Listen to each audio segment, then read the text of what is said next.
Les médicaments pour le TDAH font énormément peur. On entend souvent « c'est de la drogue ». Ça rend accro. Ça transforme les enfants en zombies. Si tu commences, tu ne peux plus jamais arrêter. Mais en réalité, c'est beaucoup plus nuancé que ça.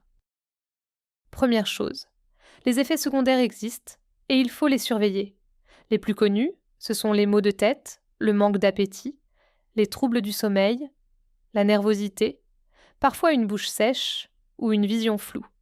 Le méthylphénidate nécessite une surveillance, notamment sur les aspects neuropsychiatriques, cardiovasculaires et chez l'enfant la croissance. Donc si une personne devient trop irritable, dort mal, mange beaucoup moins, a des palpitations ou ne se sent pas bien, il ne faut pas gérer ça seul. Il faut en reparler au médecin. Deuxième chose, le traitement du TDAH n'est pas censé changer la personnalité. Le but, ce n'est pas de rendre quelqu'un sage, mou ou différent. Le but, c'est d'aider le cerveau à être un peu plus stable dans l'attention, l'impulsivité et l'agitation intérieure. Beaucoup de personnes décrivent ça comme un calme mental.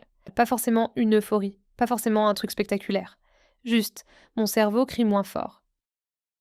Troisième chose, le médicament peut agir très vite. Contrairement à d'autres traitements qui mettent plusieurs semaines à faire effet, les psychostimulants peuvent parfois agir dès le premier jour, en une trentaine de minutes à 1 heure selon la forme du médicament. Le méthylphénidate est le traitement médicamenteux de référence du TDAH en France quand un médicament est indiqué et il doit toujours être prescrit et surveillé médicalement. Quatrième chose, ce n'est pas une pilule magique. Le traitement peut aider l'attention, l'impulsivité, l'hyperactivité et parfois les émotions. Mais il ne va pas apprendre l'organisation.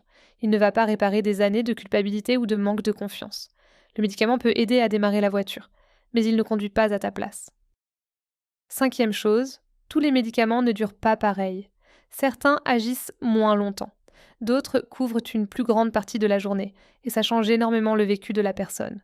Par exemple, quelqu'un peut être bien le matin, puis avoir un gros effet rebond en fin de journée. Irritabilité, fatigue, agitation, émotions qui explosent. Ce n'est pas forcément que le traitement est mauvais, c'est peut-être qu'il ne couvre pas le bon moment de la journée. Sixième chose, si un médicament ne marche pas, ça ne veut pas dire que la personne n'a pas un TDAH. Ça, c'est super important. Certaines personnes répondent très bien à une forme de traitement, d'autres moins. Parfois, ce n'est pas la bonne dose. Parfois, ce n'est pas la bonne durée d'action. Parfois, il faut changer de forme ou de molécule.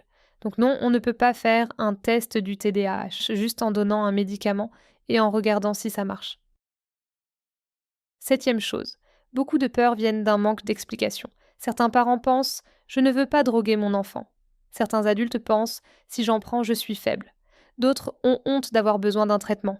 Mais le traitement, quand il est indiqué, ce n'est pas une punition, ce n'est pas un échec. C'est un outil parmi d'autres. Et justement, le plus important, c'est de ne pas réduire le TDAH aux médicaments. La prise en charge peut aussi inclure de la psychoéducation, des adaptations, des stratégies d'organisation, parfois de la TCC, un accompagnement familial ou scolaire.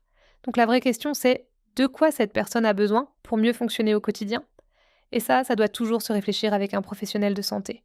Si vous retenez une seule chose, le traitement du TDAH n'est ni une solution magique, ni un poison. C'est un outil médical qui peut énormément aider certaines personnes, mais qui doit être bien expliqué, bien suivi et intégré dans une prise en charge plus globale. La vidéo touche à sa fin. Si ce contenu t'aide et que tu souhaites soutenir la chaîne, pour me permettre de continuer à créer des vidéos comme celle-ci, tu peux faire un don via le lien en description. Un immense merci à celles et ceux qui le feront. On se retrouve très bientôt pour une prochaine vidéo.